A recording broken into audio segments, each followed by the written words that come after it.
to really guide us through the factors that led to the rejection of that bill and explore the possible next steps for this campaign of constitutional reform is none other than economist Dr. Vanus James. Dr. James, good morning. Morning, Luke. And how are you doing? Not bad, and you? I'm fine. I'm excited actually to finally interview you. This is one of the interviews I've been looking forward to. For a long time. So I trust that this morning's conversation is going to be a smooth one. Now, Dr. James, to really start the conversation, I want to ask you to walk us through what does Tobago's autonomy mean for the everyday Tobagonian. I think we understand at the surface level it's about constitutional reform. We understand it's about the equality of status between the two islands. But I think what has been missing in the Tobago space is understanding what does Tobago's autonomy mean for the everyday Tobagonian. So walk us through that.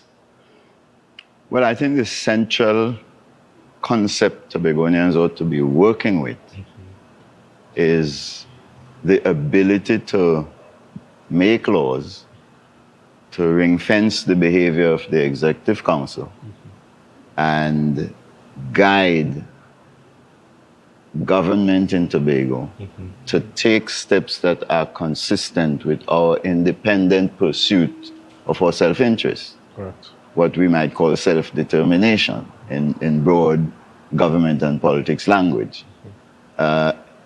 It's important for the public to know what it's not.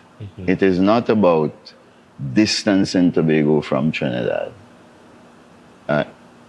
It's about our being able to look at the situation we have here and frame steps to ensure that we could move from our current state of underdevelopment to a type of economy that could pay our way in the world and in the country. And in order to do that, you normally have to make good policy. Correct. And to make good policy, you have to be able to make appropriate laws.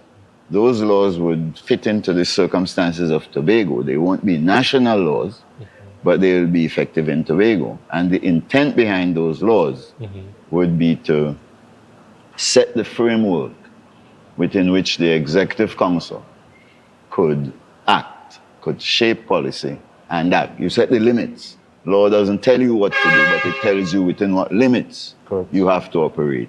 And that's the substance of autonomy. If you're able to proceed on that basis, you could build an economy that could pay your way, and we need to consider the facts related to our inability to pay our way. And you could contribute to the national economic development process.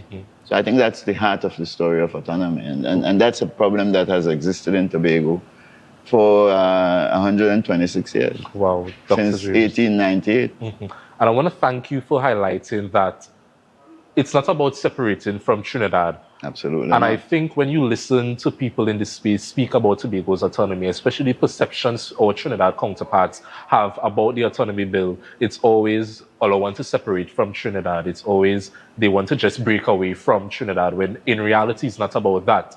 We recognize that currently our constitution, the power to make laws is vested in Parliament. Only Parliament can make laws. Our legislator doesn't have that power. And if the legislator is to make laws, it's going to be unconstitutional. Now, Dr. James, I want to ask, from your perspective, do you think that the autonomy bills being politicized? Because I think in the political space, that's where most of the separation conversations would have been thrown around. Do you think that the bills being politicized would have led to its rejection in Parliament that we witnessed not too long ago?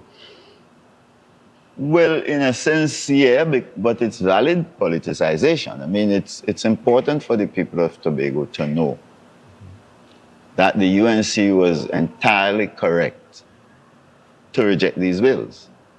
It's good that the bills were rejected, and we can explain why. Okay, right.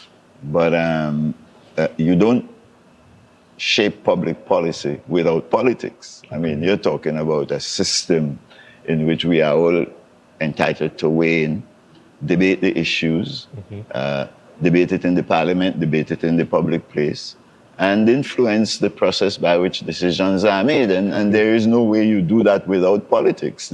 Politics is a good thing. It's a good thing for the country. It's a good thing for the common man. And it's good that we, as a people, are inclined to do that. And it makes no sense for ordinary people to say, that's too political and this is too political, because the process of managing the country is one of engaging with your fellow citizens on what the real issues are. Okay. Let public education take place and let that inform the decision-making process. So there is nothing wrong with it being politicized. The issue is that we must be clear about what makes sense for us in Tobago and for us in the country. And I think that's something that is worth a real conversation. Okay, Dr. James, I acknowledge actually your comment that politics is good. You know, when dealing with things like constitutional reform, politics have to come into play. Exactly. But the politicians leading constitutional reform, that's one thing. But we also need to see a level of participation from the level of Tobagonians. That's right. And do you think that we have been seeing that level of participation from the average Tobagonian? Not quite, because there is this misinformation spread, and this is an old problem across the Caribbean space. Surely an old problem here in Tobago. You know, we are pretty conservative, laid-back people. Correct. And people don't like too much of the back and forth and the debate and so on. So there's this spread of this idea that politics is bad and politics is corrupt and politicians are wicked and so on. It is worth pointing out to the public that we own the country. We own Tobago. It's not the government that owns Tobago. Correct. We are the owners, and we have to talk about how we want our government to function. And not enough of that conversation goes on. People stay away from the political parties, as if to say, out of some magic somewhere from in the sky, you will get the kinds of political parties you need to pursue your interests. It's important to let the public know that we need a robust discussion going on in Tobago so that we can learn collectively about what makes sense for us. And that is a political process. So I think not enough politics is going on in Tobago. It's not that we have too much politics. We may have politicians who are not behaving in the way we need them to behave in order to make progress. But that's a different thing from what I understand as politics, which is the set of activities that we as a citizenry need to undertake in order to persuade policy making in the direction in which we want it to go. So how do we do that if we think it's bad and it's illegitimate to participate? We must pile into the political parties, push them in the direction in which we want to go. If they're not working for us, make your own party, get involved. It's your country. You have to run it, and you have to let those you hire to make decisions on your behalf know where you want to go. And it's good that you highlighted for us as the citizens to get involved, because my grandfather always used to say, look, that government does not belong to the politicians, it belongs to the people. Quite so. We determine who sits in that office. We give them the opportunity to rent it or lease it for 4 years, an option for renewal. So it's really important for the public to get involved in these conversations. But Dr. James, before I really jump into the body of this morning's discussions, when you look at the discussion about Tobago's autonomy and the everyday Tobagonian, it doesn't seem as though, one, people understand, two, they want to get involved in the conversation, and three, the discussion reflects something that the everyday Tobagonian should get involved in. Because when you look at the whole optics of the discussion and the campaign, it's always politicians leading. You will always see the Honorable Chief Secretary, Fali Augustine, or his executive. But, for example, if we are to think about an issue, let me say abortion rights, and Parliament was about to pass a bill or a law that centered around constitutional reform, the optics of that, you would have seen everyday citizens standing outside Parliament with placards, with Bristol boards, advocating, this is what we want, this is what we need, we are fighting for this. But when Parliament was bringing the bill not too long ago, you didn't see that. You didn't see the average Tobagonian there, but the politicians will lead in the conversations, but at that level of the average Tobagonian, we're not seeing that level of participation, Dr. James. And I think that is one of the main reasons why Tobago's autonomy is not reaching where it should be, because from the average man looking in, it just looks like, this. I don't think this is going to benefit me. I think this is just for the politicians. This is just for them to get more power. This is not going to benefit me in any way. So I want you to clarify what the autonomy bill, just clarify that misinformation basically about the autonomy bill and why us as Tobagonians should get involved and distance ourselves from this notion that it's just about the politicians. Well, as I said first, the first thing all Tobagonians must pay attention to is that we are the owners of the country. Mm-hmm. We have to have a way to tell the professionals we hire, including those we hire to run the executive council and the THA, mm-hmm. what we want them to do. You own a business, you've got to tell your managers where you want them to go. And so in general, it's important to encourage Tobagonians to abandon the idea that there is something bad about politics. Okay. Everybody must get involved. Every citizen, you're able, get involved. Frame your opinions, form the opinions, form groups, form civic groups, form political groups, set up parties, just to push the country in the direction that reflects your interests. That's your job. Okay. That's your job as owner. We're no longer living in slavery. We own the country, and we mustn't forget that. One of the things we have to put into the perspective here is that the issue of autonomy is important for a fundamental reason having to do with the way the Tobago economy works, the kind of economy we live in. Tobago is fundamentally a government economy. It's not a tourism economy or a construction economy, it's a government economy. More than half of what we produce is produced by the public service, by government.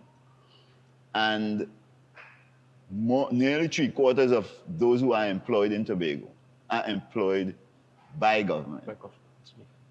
If you have an economy like that,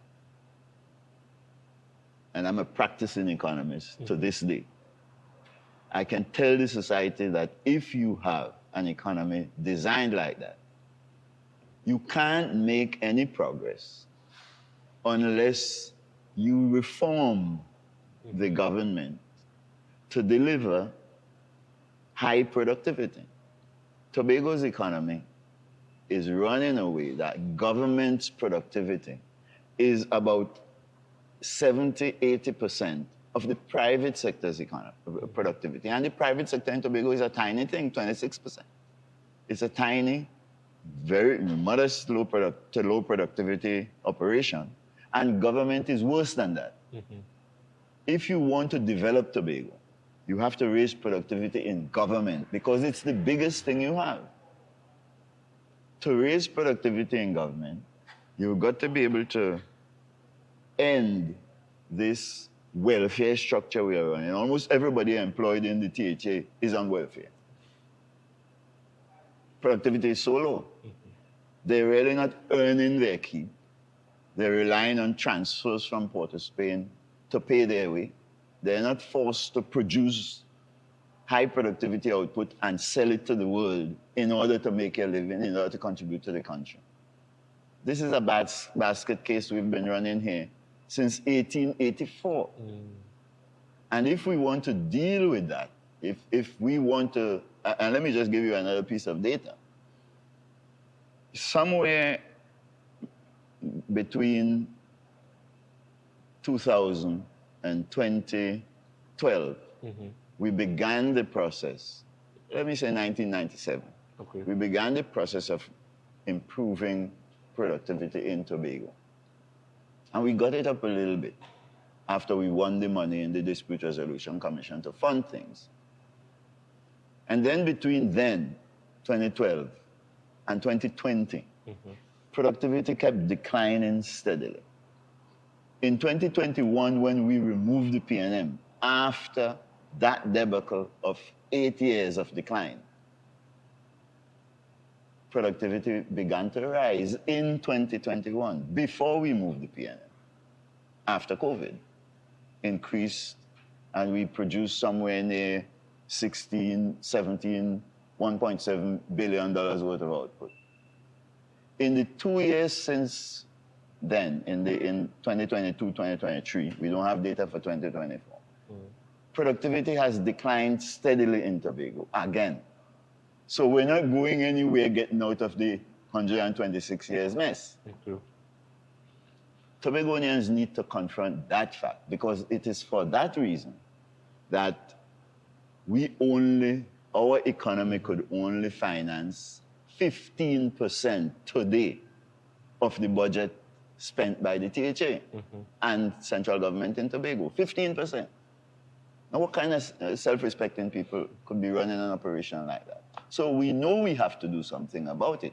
That's the heart of the reason we're in that mess, because decisions about what we ought to do are made somewhere else. We need to get rid of that arrangement and make our decisions here. But when you put an authoritarian government in place, which is to say, not a set of wicked people, the system of government we run in Tobago is such that decisions can be made by the Executive Council without any input by the public. In fact, if the Executive Council chooses, as it did, to turn off its phone, it makes no difference to the quality of the decision. It's not that they're going to be losing any information, because the way the system is set up, they don't collect any information from the public to make decisions anyway. Okay. So if you're making decisions that way, you're making decisions on 10% of the data you need to do things properly. That's the danger of the design of the government we're running in Tobago. And we need to inform the public that that design is going to prevent development in Tobago for the foreseeable future. We have to change it. If you want to change it, then you can't pass the laws Rowley put in the parliament, because those laws only say we're going to do more of what we're doing now. You raise the number of people they raised it the other day in 2021 to 20 persons in the THA. But most of the people in the THA are in the Executive Council. So you can't, there is no mechanism inside the THA itself to provide information from outside the Executive Council to instruct the Executive Council. They only have to listen to themselves, and they don't have to listen to the public. Dr. James, I think we need to stick up in here. We're going to go for a quick break. And when we come back, we're going to explore that perspective you just gave. And then we're going to dive right into the rejection of the bills. So viewers, stick with us. We're going to take a short break. Just remember to share the live, share the live, share the live. We're discussing all things Tobago's autonomy this morning here on Tobago Updates. Just stick with us. We'll be right back. All right, welcome back to Good Morning Tobago viewers. We are here with Dr. Vanus James as we are discussing all things Tobago's autonomy. Now, Dr. James, when the bills were rejected, the Chief Secretary, the Honorable Fali Chavez Augustine, he would have articulated that what was presented in Parliament does not reflect what the island wants or what the island is advocating for. He would have issued recommendations that the island would like to see in the autonomy bills. What are your thoughts on that? What are your thoughts on that? Well, I mean, I'm in this business long before Fali, maybe even before Fali born. I have heard nothing from this Chief Secretary and this Executive Council, and I have seen them do nothing to be able to say that they can send information to Port of Spain that reflects what Tobagonians want. When Rowley made the offer to do constitutional reform, he made the offer against the background of these two bills sitting in the Parliament since 2021, since 2020, 2021. Those two bills contain the current structure of the THA. And the threat of the bills was to put those structures in the Constitution.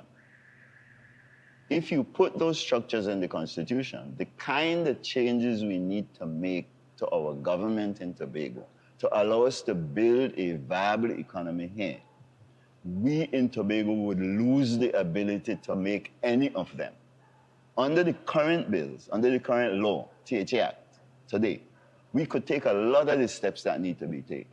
Pali and his team hasn't done them. We remember we won the government by promising to do them, by promising to strengthen the communities, fund them properly, end the reign of the irrelevant and useless village councils and put serious government systems in place, allow for participatory budgeting. We promised the people to get them involved in the governance process, not only through the communities, by setting up arrangements in the THA, connected to the THA, to gather information from the public and share it with the Executive Council. All those promises were the reason they won those elections. That was people I campaigned heavily for them. And I could tell you, oh, pandum, that's what people were telling me. You're on the right track, keep going, we're going to support that. This government has refused to do those things. When Rowley called for constitutional reform in January, I went back to Tobagonians in 14 communities and asked them, what is it you want in the Constitution? And I did that as a scientist. I held focus groups and posed certain key questions. Do you want community-based government? In other words, do you want the communities to be integrated into the government rather than being operating like village council stuff? Okay. Do you want your own budget, which we promised? Yes. Do you want to have a say in the way laws are made, that if those laws would affect you? Do you want the THA to be designed that way? Yes. Do you want the central government to be designed so that if they're going to do anything that will affect you, making law and so on, you want to be able to influence those things, those laws? And do you want the THA to be able to influence those laws? And most critically, I asked communities. Several of you, like Lance Fame and Roxborough and so on, are being left behind as the world is changing. Do you want a part of the government to be set up just to take care that no community is being left behind by controlling the development budget of the island? Every community, unanimously, yeah, more than overdue. I went. At the time before I started going around, I made the statement, maybe on your show and the other stations. The Chief Secretary and the THA ought to do the same thing. Don't leave it up to Rowley to call Tobagonians to discuss the issue. Set up your own process and bring Tobagonians together. That has not been done. And it cannot be done as a national secret and nobody don't know what's going on. If it was done, I would be there, everybody, you would be there. Everybody else would be there to lay out and allow new information to come to the table. So, Dr. James, in your professional opinion, what are some initiatives you hope to see coming out from this current THA executive to really engage the Tobagonian population in the autonomy discussions? Because you touched on focus groups, you touched on strengthening the village councils. What are some other initiatives you would like to see from your professional opinion that you think will really aid in driving this constitutional reform in the era it should be? Well, there's a difference between what I do as a scientist and what the THA should do. The THA is empowered to set up an appropriate representative institution, not two people who would report to favor you. You open the door to allow political people of all sorts. You put up a committee of 6-8 people, some from this set of people, some from that set of people, some from the opposition. PNM has a voice. Everybody, you bring everybody as much as you can. And you say to them, and you equip them with appropriate lawyers and so on, whoever else would be competent to help them. And you say, let's find out what Tobagonians want. Set up the forum. That's what they did with the forum that gave Orville London his ideas. Okay. A lot of learning has taken place since the Orville London Forum. So you need to do it again. Because the world is so different today. The world that your children will grow up in will not look like the world of today. You need to cater for that world. You can't be setting up government today as if you're talking about the 19th century. You have to be talking about government for the 22nd century. So you have to learn about the pressures and the tendencies and the trends and set up the government to allow Tobago to succeed in that context. And you can't know that by putting my friend Dr. Winfrop James and Ingrid Melville to go around and talk to people. You can't get the information that way. You got to set up an open forum in which everybody could come, talk, bring their data, bring their research, and you put a competent team to gather the information and frame whatever comes out of it. Then you go to the Executive Council and the THA, and you say, okay, this is what the public say. You decide. We will all be watching, and we will be here for the next election. But if you don't do it that way, you will go to Trinidad without the information you need to say, this is what Tobagonians say. Tobagonians speak through two arrangements. One is they get to come and talk for themselves. And secondly, you are the representative government we've elected. You take what they tell you and you say, well, we are not robots, we could think, so let's frame something out of what the people say. That's the process by which you could then get the information to go to Trinidad and say, this is what Tobagonians say they want. We are the representative government and we've talked to our people. That was not done, and therefore they sent stuff to Trinidad that reflects ancient thinking that relates to the first industrial revolution and the second, but we're living in the fifth. AI all around the place, children facing disinformation and misinformation. You need a different kind of government today that is able to gather information in a much more efficient way than you're going on with it up there in the Executive Council and in the THA.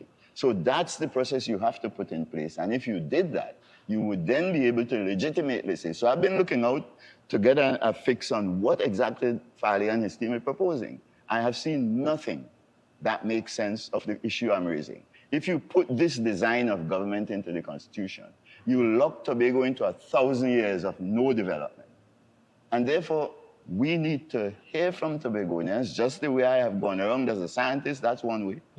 But also, and so you have other researchers to do that kind of work. I've published the work that I gathered from my people in Tobago. But you also need to do what government should do. Government as a body is elected to do. And call the people together. Call the East in Roxborough, call the West, bring everybody in. Do your own thing, just the way Rowley was saying you want to call a Constitutional Convention. You do all the base work, and we had enough time between January and when this bill was taken to the Parliament to get the information from Tobagonians and send sensible data down to Port of Spain to say, this is what Tobagonians want. And what I would also do beyond that is call on the government to set up a conference between Tobago and Trinidad. We are half the country. You need to have a discussion between Tobagonians and Trinidadians, properly constructed, so we could negotiate where the country has to go and where Tobago fits into that, and what kind of government will allow the country to make progress, and what kind of government will allow Tobago to make progress. Let me just quickly remind you and the public. This is not just about Tobago.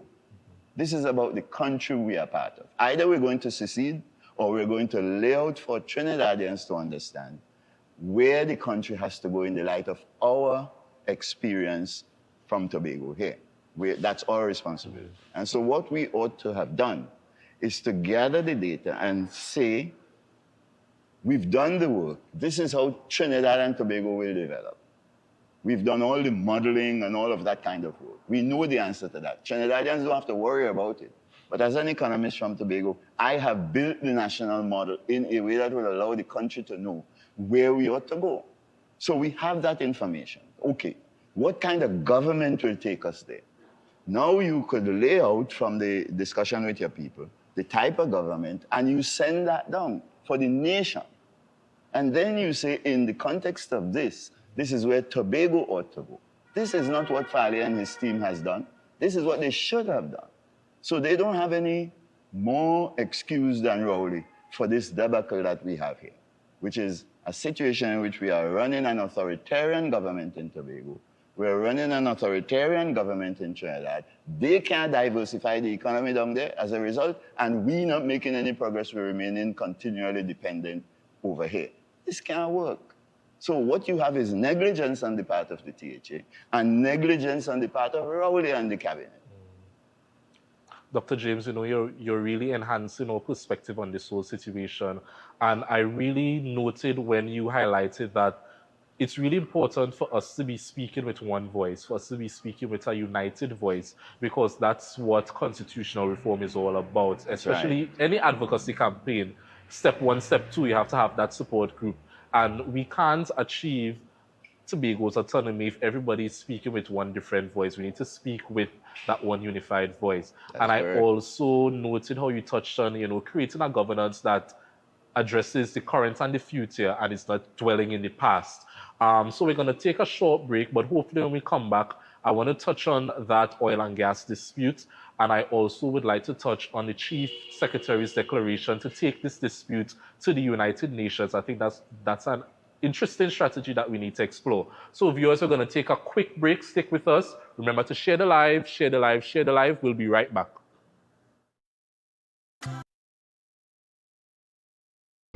Let's